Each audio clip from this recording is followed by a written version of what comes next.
Alright guys, welcome back to Everything's Jazz, where today everything is about me and TASIA. This is my friend Tasia, and today I wasn't planning on doing this video with someone, but I thought why not since I came over here.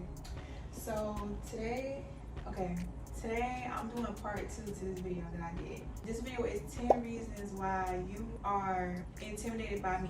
Now I did part 1 and this is part 2. So if you watch part 1, you know the real title really is why regular schmegular religion following or non-religion following people are intimidated by spiritual people, right? Because it's a thing, right? So I did tell them I had a Christian friend, a religious Christian friend. So I met 2 new girls, right? One was a full-blown Christian and one was just a girl that believed in God. This is the first day I met them. We talking about, I'm like, so y'all believe in like tarot cards and stuff like that? They're like, tarot cards? Oh no, I don't get into that. That's demonic, that's evil, that's the devil. And then they're like, you believe in it? And I'm like, yeah, I do them. I have them. I do it. I'm learning it. Y'all, when I tell you both of them started to back away from me. They started to back away from me like I was gonna bite their ass or something. Like, so they started asking me all type of questions like why I believe in that stuff and da-da-da-da. The Christian girl, she kind of feeling me. Oh, she obviously was, because me and her are really good friends now. Me and her are really good friends now. And I give her tarot readings. So she's not scared of me no more. And she's not scared of my cards no more. And she believes in them now because I give her readings and they be accurate, they be true. Which is Tasia. Yes. Well, how do you feel like, I know you were telling me like you're not really feeling religious anymore? Like, Okay, so I was raised in church, so I am considered like a Christian girl. But the older I get, the more I realize like I was taught that. Now granted, I do believe that it is a higher being. I just believe that, you know, I guess because of personal experience. But I do feel like being religious does stop you from doing a lot of things. Now clock that. Yeah. That is true. But I'm also realizing that we do have a free will. You can do whatever you want to do. It's just how you go about it. So I think meeting you, I'm able to be like, okay, you have your own mind. You know, even though I know that, but it's like being in Christianity, it's kind of like you gotta believe and you gotta do what they say or you're going to hell. Right. And like I'm learning on this journey, spiritual journey, spiritual walk, that it's my way of life, you know. But I just personally believe that there is a God. Now, do I believe everything that people say that I have to do in order to go to heaven? No, I'm still on that journey. But just meeting Jazz, I do have that different mindset that, okay, it's your life, Tasia. You know, you can't really believe what everybody tells you. And I'm learning that, you know, so I'm so happy to hear that. I'm so happy to hear that. In the first video, I did talk about my life path number, which is the number 7, and she has the same exact life path number as me. So I do feel like you are meant to be on a spiritual journey, and that's why we met. Like, the way we met anyway was because I randomly walked up to her and started talking to her. Something I would have never did before I got on this spiritual journey, because I used to be insecure, scared, and shy. But now that I'm on this journey, I'm none of that. So I walked up to her, just started talking to her, and we always just felt like it's the reason that we met, you know. And I feel like that's why, because I already started my spiritual journey. I feel like it's meant for her to start hers, just because she has the same life path number as me. And if you have that life path number, you're meant to be spiritual. It just is what it is. And you're also meant to be a teacher, and she has a passion for teaching, being a mentor, and everything, and I do too, you know. So that's just like a little proof that life path numbers really are real. Yeah, so we doing part 2 to this video. So I'm gonna go through this little list, and I want to hear your perspective on it. Like, I want to hear like your Christian, like religious perspective on it, and I want to tell my spiritual, you know, perspective on this list. I already did 5, so I'm just doing the last 5. Okay, so number 6, we're gonna start at number 6, is I play by my own rules, right? I want to tell y'all this. But let me read this first. Society operates based off societal norms that dictate acceptable behaviors, acceptable beliefs, values, and morals. What that means is everyone's behaviors, beliefs, and values and morals is based off what society says, right? What society deems as acceptable and non-acceptable. And I don't play by those. I play by my own rules. I have my own morals, my own values, my own beliefs. So y'all, I used to be a stripper, right? I used to be a stripper, and I know that society will look at that and probably say, oh, you're a hoe, or oh, you don't respect yourself, you don't love yourself, or they'll say all type of things, or just say I don't have no morals or anything like that. But my morals is my morals. If I play by y'all rules, then I wouldn't be being myself. What's your view on it? Or what is a Christian view on it? A Christian view on that is you have to be modest, meaning you cannot, like this right here is like inappropriate. They'll be like, oh, you trying to get attention, and it's the wrong kind of attention. You don't want guys to be able to lust over you and stuff like that. Now, the Christian way, the religion way, you can't twerk, you can't wear your cleavage out. Okay, so when we say modest, it's basically covered up, like no makeup, natural. That's how they want you to be. So if a Christian was to see your twerking video, they'll be like, she's a whore. Yeah. She's a whore. She don't love herself. She got low self-esteem. She got daddy issues. They will view you in that way, and from a Christian perspective. Because even me being raised in church, I still, as a 22-year-old girl, my family be like, Tasia, why you got your boobs out? Like, what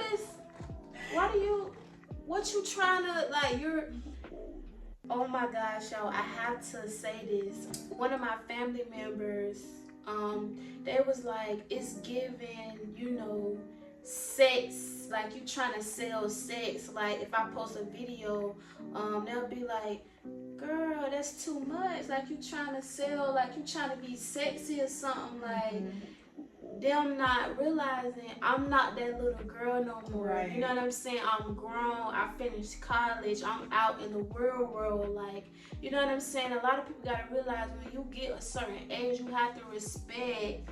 Let me repeat, you have to respect, people's wishes and their way of life. And I'm realizing that now. So yeah, Christianity, religion, it puts restriction on you. It really does. But like I said earlier, I do believe that you get to choose your way of life. And me personally, I do believe that you can believe in a higher being, God, and still do what you want to do. Judging people for their way of life, that's wrong. And I had to realize that being brought into Christianity and taught that. So yeah, I strictly do not believe you get punished for doing things with your own body. This is my body, and because I believe that we are gods. I'm a god. I am the God of my world. I don't believe there's nothing like higher than me except my higher self, and my higher self is still me. So I believe that I'm God. I believe that you're a God. I believe that we as humans are gods, and we're the gods of our own reality, so we don't have to answer to no one higher than us.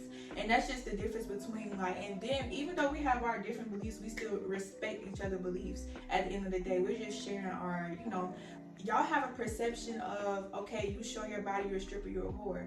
I don't even like guys. I will show my body, be half naked, twerk, and do all that, and a guy still cannot touch me. This falls into number 7. Number 7, I am a mirror. So what that means is when you reflect your insecurities and your fears onto me, I do not absorb it. I deflect. If you look at a wall, you can't see yourself because the wall, absorbs. But a mirror deflects, so you can see yourself in the mirror. So when you reflect your shit onto me, I'm gonna deflect it back onto you. I'm not gonna absorb it and make it my own beliefs. If you call me ugly, I'm not gonna believe that, because that would be me absorbing your beliefs. I'm gonna deflect it back on you and tell you you're calling me ugly because you're really insecure, right? Because your perception of me is a reflection of you. How you view other people is how you view yourself. So when you got people that's always oh, you're ugly or something, you know, always talking mess about another person, that's because they are really insecure on the inside. Like, ever since I got on my spiritual journey, I am beautiful. And I'm beautiful on the inside and the out. So I see everyone as beautiful. I would never look at a person and say a person is ugly. I would never call you broke. I would never judge you. I would never do none of that, because that's, my inner world is so secure. Like, it's so secure. I could never look at another person and just like, you're ugly, you're this, you're that, because that would prove that something is wrong with me on the inside. My reaction to you is an awareness of me, right? So if someone calls you ugly and you react like, I'm beautiful, you're lying, that shows how you're self-aware. Like, you're aware of your own beauty. Nothing no one else says can make you feel any other way, you know what I mean? But if someone calls you ugly and then you like, damn, am I ugly? I believe that. That also shows that means you still have something you need to work on. You need to heal on the inside, because you should never let anyone else's judgment make you feel different about yourself, ever. You should be a mirror at all times, at all times. So what you think about that? Girl, drop the mic. I really, I can't say nothing. You agree? I have to agree to Yeah. that. Like, I'm on that journey now. I can't even, next, I can't even. Yeah, that's so good though. You always supposed to be a mirror, never absorb other people's beliefs and opinions. Always deflate it back onto them. And I feel like, okay, number 8, I have a remarkable level of confidence. I do. A confidence I did not have before this spiritual journey. Seriously, like, this has really been a healing journey for me, for real, for real. Because I have high confidence, that's why I can never absorb how someone else feels about me. You know what I mean? Clocking. And I have a friend that always wants to push hard work on me. Like, they always say, girl, you need to get 2 jobs. You need to work hard. You need to, like, and this is a friend that does that. Like, that's how I know she is, what's the word? Deflecting, reflecting, whatever. She's reflecting her insecurities onto me, because she has 2 jobs. She feels like she has to work hard to get where she want to be in life. And since she feels like that about herself and her life, she always tries to tell me what to do in my life. And when I tell her, no, I'm young, wild, and free, and I do what I want to do, and I'm not finna work hard, I'm not. The only thing I'm going to work hard at is doing what I love, which is YouTube. Her writing, right? That's the only thing you should work hard at. Is it won't even feel like hard work when you're doing what you love anyway. Oh my gosh, clock that. I had it. Oh my gosh. I just have high confidence. I do. Like, She does. I do. And so, I guess number 9, I guess it's all ties into each other.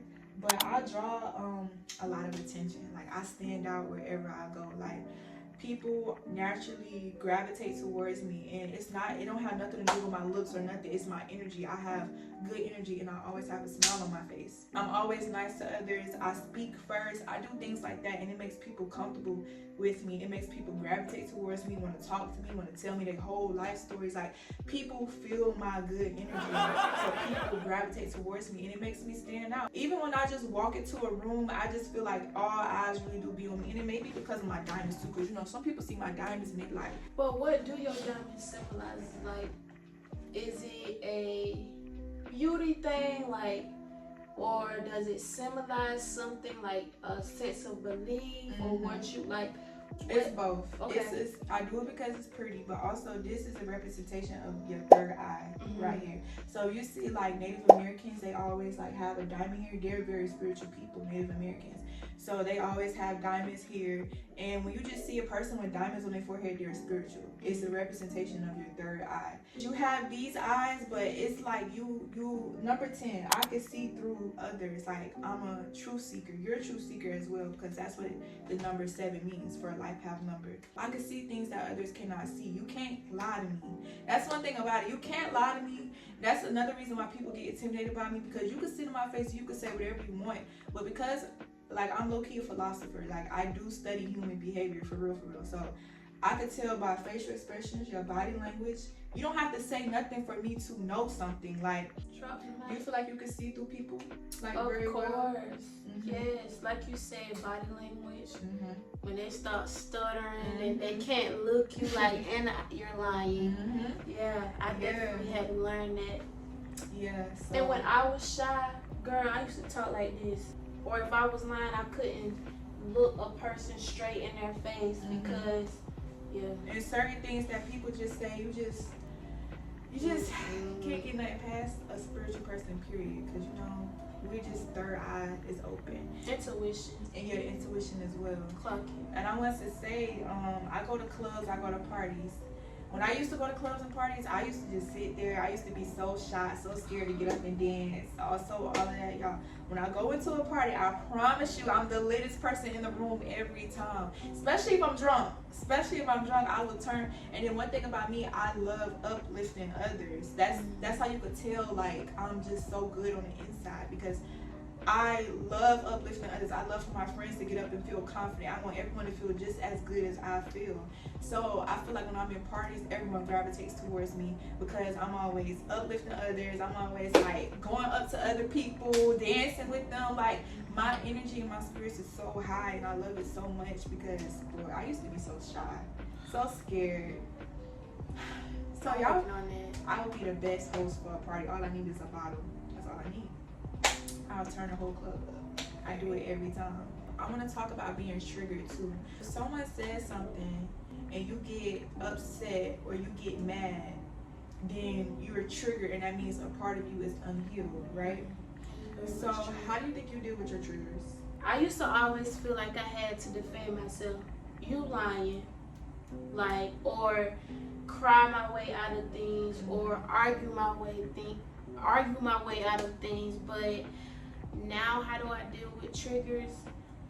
Now that I'm on this journey of like healing, girl, when somebody show me themselves, I just leave them alone. Yeah, you just accept it, right? That's what you should do. When someone shows you who they are the first time, you don't try to change them, don't try to make excuses, accept that person, and then you can either say, okay, do I want this person in my life or do I not? But when you get triggered too, you have to understand it's a part of you that's still unhealed. Rejection. Yeah, I did talk about rejection because ego. That's what rejection is ego. Yeah. If you are triggered by rejection, it kind of just means like you feel some type of way about yourself, like being rejected. Can I say something real quick? Yeah, go ahead. Being 22 years old and going into like dating in the real world, and like you said, triggered. Okay, so growing up, now I'm starting to see my beauty, but back then I never could see my beauty. Like, people used to be like, "Oh, Tej, you're pretty." I used to be like, "She lying," right? And it was because I was bullied a lot. And now that like I'm older, and guys will be like, "Oh my gosh, you're so pretty, you got a pretty smile," and I'd be like, you know, because of the past experience, right.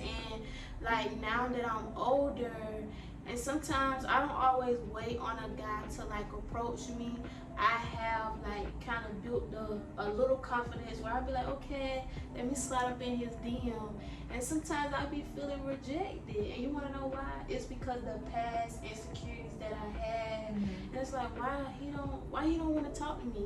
You know, and so I had to realize, like, okay, Tej, you need to work on like your confidence, right. And you know what I'm saying, your self-work, and know like if a person rejects you or they don't want to talk to you, it's cool. Yeah, it means there's something up with them. It's cool. Never you. Never you. And I had to realize that it's not me, it's them. Right. Clock it. It's not right. you. It's what is them. So that's something that I had to learn, and I'm still learning. And y'all, everything in life is a process. You don't just wake up one day and be like, okay, I'm healed.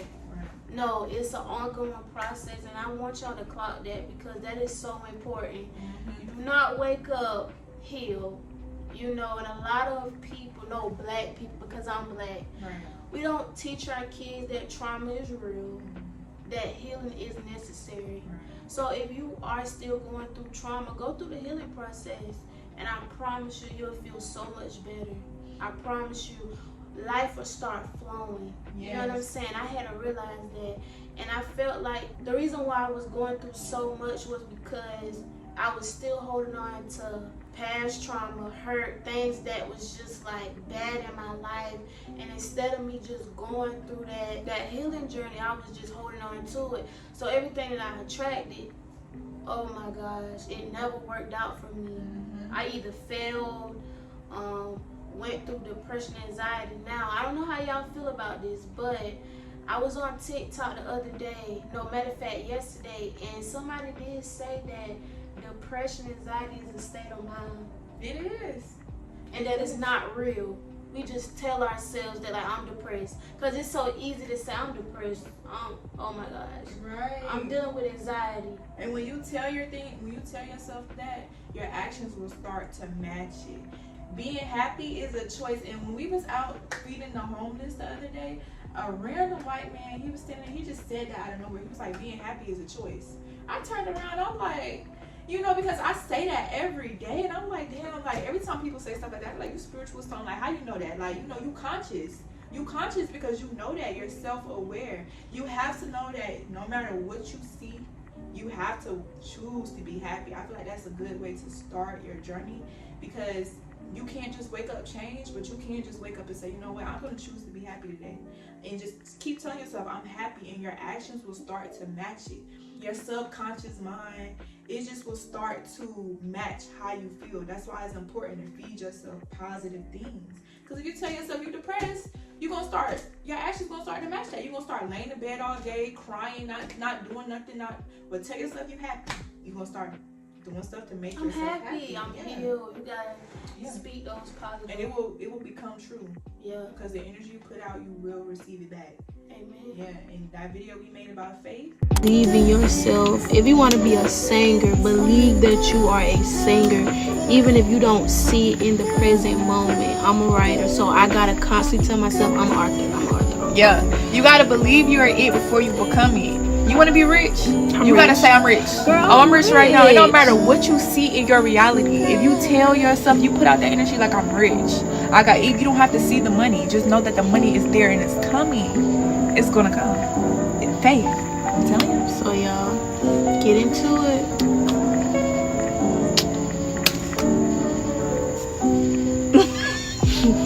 That is real, and that applies to everything. You just have to have faith in your future. Like, I'm not in the best, you could say I'm not in the best position right now, but because I have so much faith in my future, I am happy.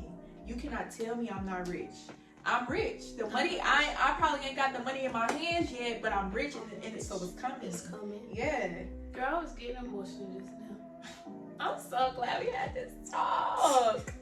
I'm so glad. I was getting emotional because I feel like you did the work that you needed to do to get to the place that you want to go. And I love the fact that we met each other, and it was a reason. And I'm happy. And girl, I promise you, like, I am an emotional person, and when you was talking, like, I started like getting emotional, because it's like, oh my gosh, like, this is gonna be a phenomenal black woman. Yeah. And you know what? That's because you know that about yourself. Like, yeah, when you admire other people, that's because you have it within you. Yeah. For real, for real. And it's so many things that we can do together than us doing it apart, and like the hate and the jealousy. We do better together. Yeah. And you know what I'm saying? Well, oh, Tasia don't got this, or Jazz, you don't got this, or you shouldn't do this. Like, I believe in what I believe in. She believe in what she believe in. But that does not mean that we can't work together. Right. That does not mean that. And so I'm so happy for you, girl. I'm so excited for your journey. Girl, like, don't have me up here tearing up. This is not for fake. I'm like so for real. Like, oh my God. No, she's the most, like, you're the most sweetest person I ever met. Like, seriously, you remind me so much of me. Like, seriously, because I've always been such a sweet girl. People say, oh, I'm too nice, I'm too this, but I have a good heart. You have a good heart. And when you have a good heart, you're going to be blessed. You're going to be. Anything else you want to add before we close? I don't, y'all. Just stay. Thank you for doing this video with me. Oh, thank you for allowing me to be a part of something that's going to be so amazing. And like I said, oh my gosh, I feel special. Yeah, I hope the collab collab with others. We're gonna do way more videos. You're gonna see her a lot on my channel. And what you want to shout out any of your social medias? Instagram, TikTok. Girl. Okay, so Instagram is Arthur_24. I am a aspiring author, so y'all stay tuned in. I am planning on releasing my book like really soon. So y'all, I'm super excited. Facebook, should I say Facebook? You want to I really don't be on Facebook, so Instagram is really what I be on. So y'all, please follow me, Arthur_24. Love y'all. Bye.